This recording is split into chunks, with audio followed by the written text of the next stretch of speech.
Hello, moon dreamers, moon pirates, and lunatics. Welcome to Wonderland. My name is Allison, the self-proclaimed priestess of Wonderland, and here we are talking about the Virgo new moon. I'm sharing with you a live collective reading that I did with the intention of re-releasing it here on YouTube so that everybody could enjoy it. So I set the intention for a collective message for anyone who was present during the live reading and whoever might come across it later.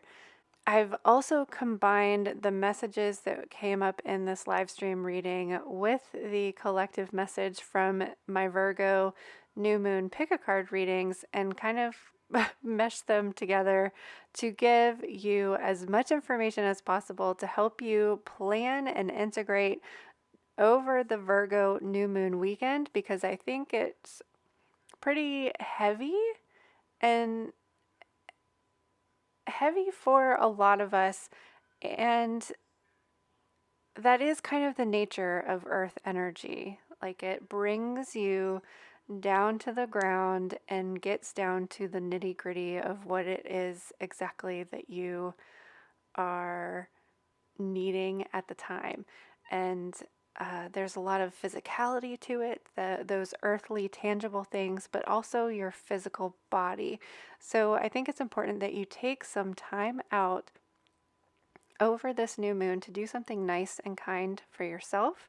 And if that's just watching this video and journaling for 30 minutes, then have that be it. Have that be that gift that you give to yourself. Virgo was like really specific of how they wanted me to do readings for the pick a card and for the collective reading. So that's why you can see me like adjusting all of these things. It's like everything has to be a certain way. And that is the nature of Virgo energy. So please remember that not everything has to be perfect. To be kind and gentle with yourself. And I do also need to point out that I was trying out a face mask on my hand, so that's why my hand, it looks like it's covered in mud, because it is. So that explains that. And with that said, let's just jump into these readings and get this collective message for you. Okay, so we have the Page of Swords, the Nine of Pentacles,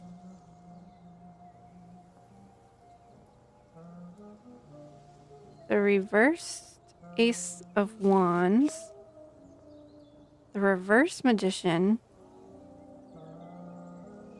and the Hierophant. I'm kind of feeling like maybe one more card too.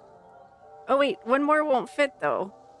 I don't know, I was just really feeling 6. 5 feels weird, and Virgo likes things to be like even. Maybe I'll do this.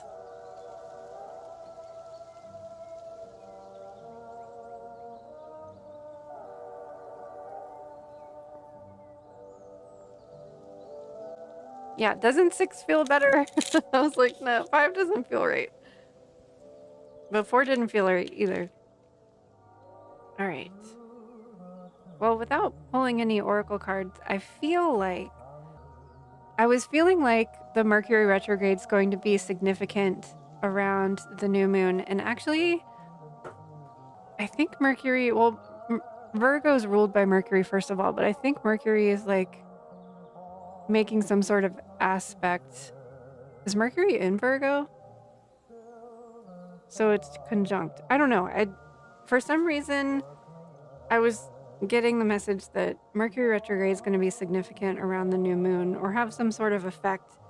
And I'm wondering if it might make things feel... And Neptune does have an aspect to the new moon as well, which while we like Neptune because it's dreamy and it's magical, but it can also cause delusion. And with like miscommunication and illusion makes things a little bit cloudy.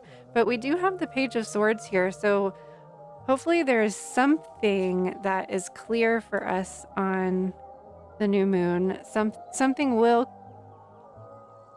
clarify itself, but I think we might have to be in the clouds for a little bit to find that clarity. And I was getting gratitude with the Nine of Pentacles of if like you're not where you want to be just yet, or if you're not feeling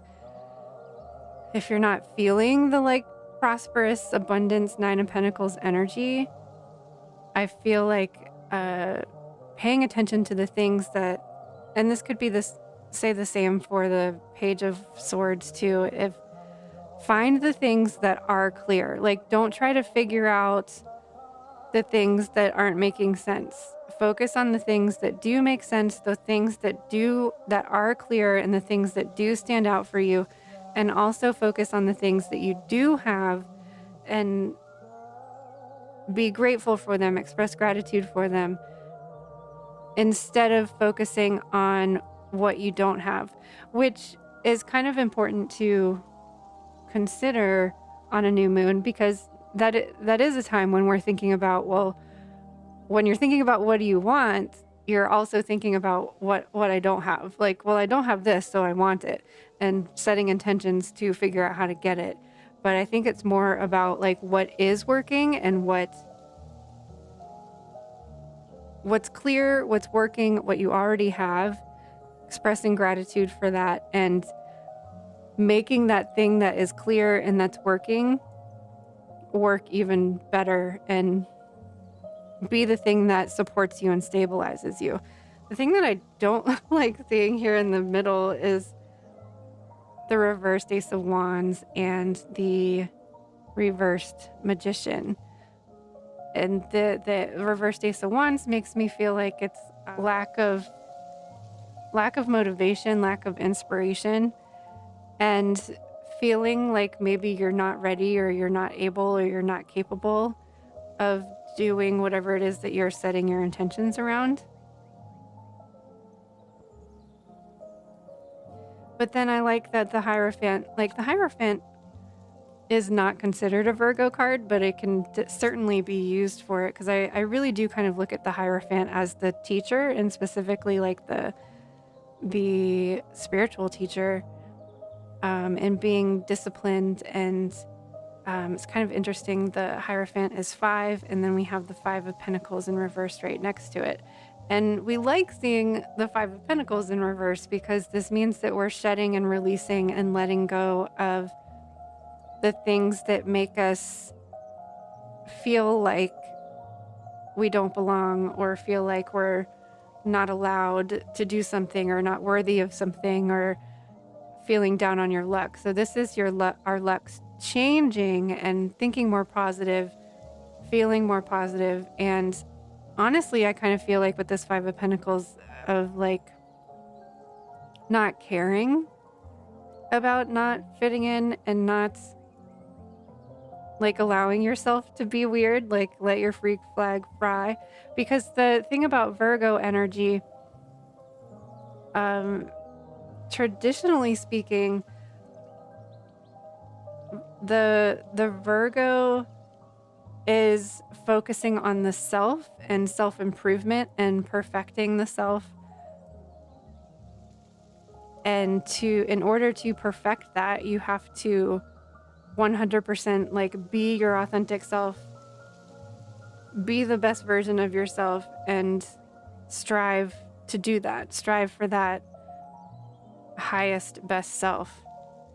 I also want to say, like with the reversed Ace of Wands and the reverse Magician, because honestly, I'm like, you want to see the Magician card upright, you want to see the Ace of Wands card upright, but I don't necessarily think that that's like not being capable of like doing the things, or finding the passion, or believing in yourself and having all the skills that you need to do it. Virgo is the sign that helps us to perfect those skills and everything, but I kind of feel like this is more of a like wait and pause kind of thing.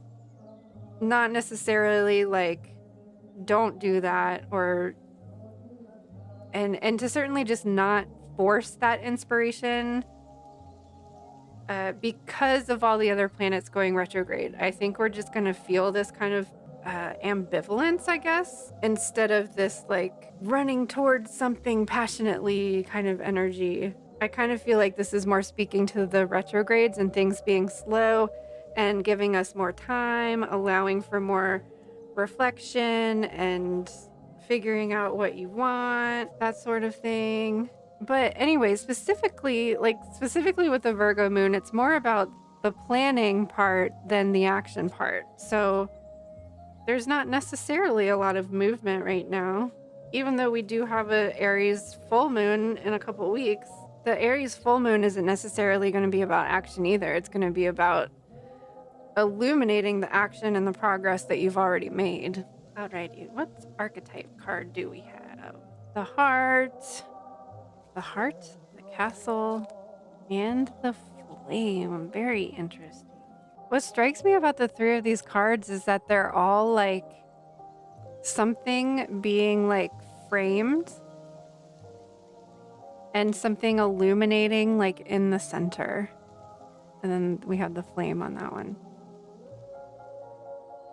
Like kind of nurturing, cocooning, surrounding and protecting your light and your flame, and maybe kind of like pausing for a moment before things can move forward.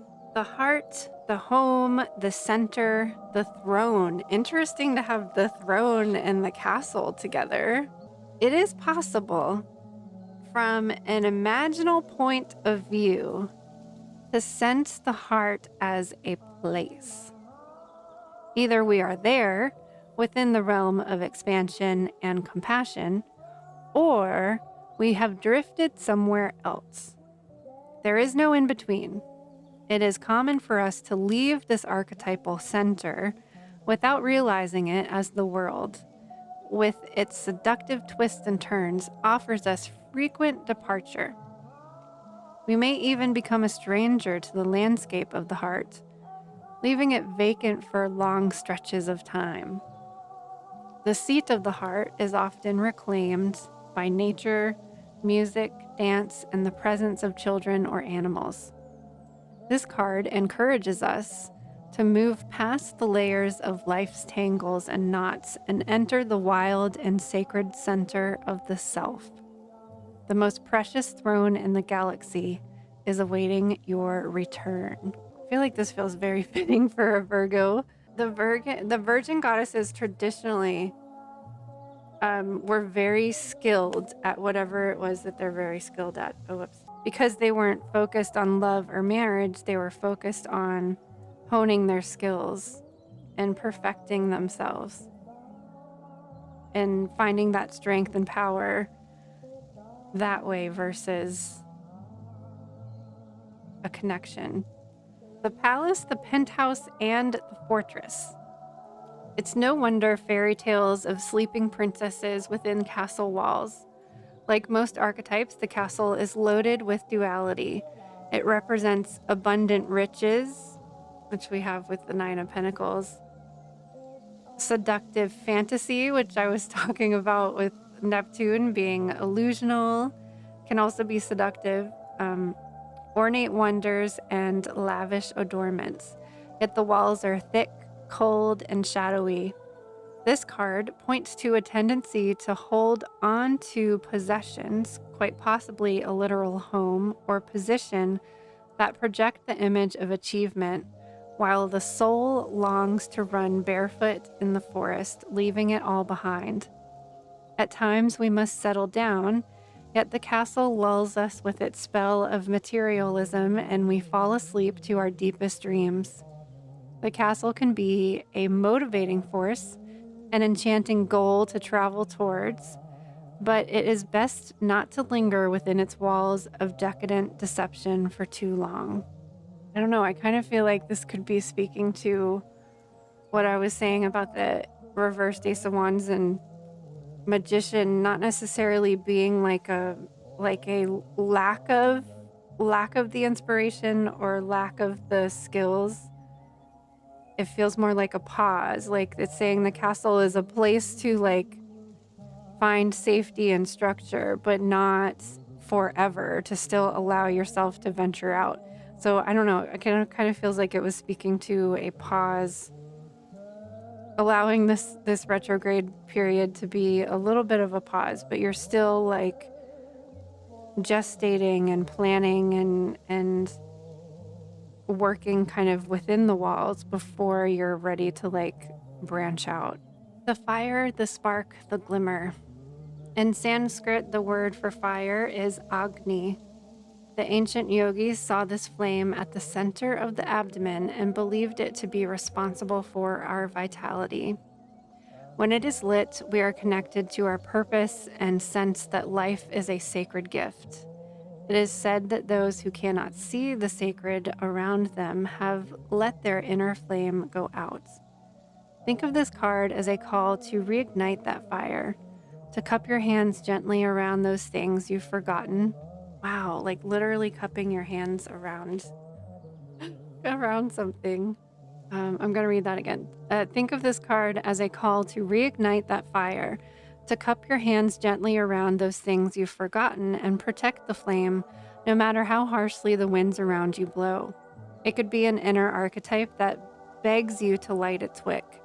It is likely that the poet, the mystic, or the shaman would call to you with the language of the flame. I really feel like this whole sense of this need to kind of protect, go within your castle walls, protect your heart for a little bit around this Virgo new moon. And even if that's just a sacred quiet space to like set your intentions, to plan and journal and reflect. And I also thought it was interesting that this one specifically mentioned animals is helping us come back to the heart. And we also have an animal card to pick for this spread. What animal spirit is going to walk with us, fly with us, crawl with us, slither with us for this Virgo new moon? Ooh, starfish. Open to infinite possibility. How does a starfish move? Did I include it in that list of adjectives? Walk, crawl, slither. I mean, it kind of like, it moves its legs, doesn't it? Move their little arms. Stretched out on the beach, the starfish opens fully to rays of the sun, to the power of potential. As you look out towards the horizon, do you open up to infinite possibility? Spirit is the source of opportunities beyond your wildest imagination and ensures endless possibilities are available. At this time, Starfish Spirit urges you to stretch past the limits of your everyday perception and comfort zone to dream of bigger things and imagine with even greater hope and faith, for miraculous potential is shining down on you. Feel it, bask in it, and open yourself to be filled with inspiration. This is a very fortunate sign that Starfish Spirit has come to remind you of your infinite potential. I really feel like that can speak to Virgo as the like honing your skills, perfecting yourself, being and learning to be your highest best self, like Virgo can teach us to be. Angels and ancestors deck. I'm feeling like I need to read the reversed message for the starfish too, but let me pick these first. Weird. Oh my gosh. Oh, you can't see it. It says, Arrow, surround yourself with protective energy. There's a lot of this, like, put yourself in your little birdie nest or your castle or your hearth. Like, protect yourself, but still be open to possibilities. Oh my gosh. This one mentioned the shaman? We have shaman, trust in higher forces. Okay, I'm going to read this reversed message because when cynicism says no, starfish spirit says yes 1,000 times over. Are you willing to entertain new possibilities? Are you limiting your goals in order to be realistic and cutting yourself off from the power of dreaming big? Let go of your rigid beliefs about what is possible for you, and let Starfish Spirit inspire you to open your heart and your eyes to what Spirit has available to you. Now is a time to stretch beyond the familiar and unfurl yourself, for you are meant for more than you are imagining for yourself. Spirit wants the best for you and will support you in achieving whatever intention you hold dear. Surround yourself with positive people and experiences and environments that make you feel safe. Call on your angels, guides, and ancestors to bring you protection. Arrows have long been revered as symbols of protection, as many native peoples would use the bow and arrow as a weapon of defense. When an arrow appears in meditation or dreams, or an oracle reading, it's a sign that you need to protect yourself and what is important to you, because not everyone has the same intentions as you do. This doesn't mean that people are intentionally wanting to hurt you, but they could be careless in their choices and actions, and this could affect you. There are energies around you that could lower your vibration, and it's important you become aware of them and aren't brought down by them. If you are in a situation where you feel that not everything is as clear as it seems, trust your intuition. There are energies in your current situation that aren't fully aligned with your intentions and goals.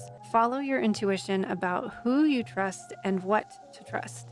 If you can take time to retreat or to step out of this situation to assess what is going to be beneficial for you, do so. In any event, this is a time to call on the energy of protection and to place yourself in a space that feels safe. I feel like this reading is giving us permission to hibernate on the new moon. Order yourself some takeout when you get done with work tomorrow and just hibernate. And the shaman says to trust in your angels, guides, and ancestors. If you have given your power away, claim it back. On the inner planes, all of the shamans of times gone by are helping the human race to understand the complexities of life and the needs of Mother Earth. Many are working as spiritual guides to light workers and light warriors. The shaman card brings the energy of your shaman guides to you. Shamans believed that when there was illness or disease, it was because a person's power had been left behind somewhere or a negative pattern had installed itself to them. In trance, they would travel to the underworld to recall this power and to remove the demon. If this card comes to you, it's because you need to do some release work with lower energies or with your lack of trust in the spiritual energies that are guiding you. The shaman will aid you in your quest. The extended message is there are spiritual allies working in your favor, and their miracles will unfold much more easily when you move into a state of trust. So call back your power and stop allowing external forces to divert you from the miracles that you deserve. Hand over all of your concerns to your spiritual allies. When you do so, you allow them to send your intuitive guidance and messages that will allow you to correct this situation and to come out on top. The shaman card also shows that you have shamanic potential to move between the realms and to connect with your guides in an extremely personal way. I think everybody here certainly has that power. I think we've all kind of experienced that. So just to kind of summarize this reading, there's a lot going on here. And I think because there's so much going on here, one of the main things is to go back to find the thing that does make sense, find the thing that is clear, find the thing that is working and focus on that and figure out how you can branch off of that or figure out how you can apply this thing that's working to other things to help other things work. And then also to express gratitude for the things that you have. Focus on the things that you have and calling in more of the things that you have instead of focusing on the negative and what you don't have. The reversed, I feel like the Mercury retrograde and all of the retrogrades are really playing a big part in the new moon, I think. But with the reversed Ace of Wands and the reversed Magician, I don't think this is necessarily like the fire is out or the inspiration is gone or that you don't have the skills to do what it is that you want to do. It's just not time yet. It's more of a timing issue with this reversed energy. And with the Hierophant and the Five of Pentacles, this is releasing the self-doubt and the lack of confidence. And the Hierophant was really speaking for me to being consistent with your spiritual practices, and especially with these cards coming up, being consistent with your protection practices, being consistent with your releasing, putting up your shields every morning, cleansing and releasing every evening, like having some sort of daily routine and daily ritual, which is what we're focusing on in the Just a Phase planner as well. There is this need for pause and stagnation, but have it be this like loving, nurturing, protective space from which to germinate and grow. Like, don't see it as this like you shouldn't be doing the things that you're looking forward to, or the things that you're intending to do. Like, be open to the infinite possibilities. It's just not time to like move right now. Allow this like loving, nurturing space. Even like creating a sacred space in your home that reflects what your intentions are, like having a gratitude jar on your altar, or having your intention like sitting next to your nightstand so that every morning when you wake up you see that intention, and you're remotivated and energized, and you're like, yeah, this is what I'm going for. Creating some sort of like sacred space in your home to like love and nurture and care for that intention. So that was the live collective message. And as we transition into the additional collective message from the pick a card readings, I also wanted to share with you this message that also came through, is that it's up to you to be yourself, your highest and best self. Because it was you that decided to lock those pieces away. It was you who decided to wear a mask or to put up a shield. And no matter what happened in the past or what is happening now, you always have the true you within you. It's up to you to unlock them and to set them free. Do not focus on external forces at this time. It's inside the self where you will find your answers. Look within. And just to reiterate what came up in the collective message is focus on what is clearly working. Focus on gratitude, set up some sort of daily ritual or routine, and remember that you are capable. It's just that the time right now is right for reflection, integration, and unlocking those pieces of ourselves so that we can be more whole. One of the cards that appeared multiple times was this dead end card. So this is telling me that a lot of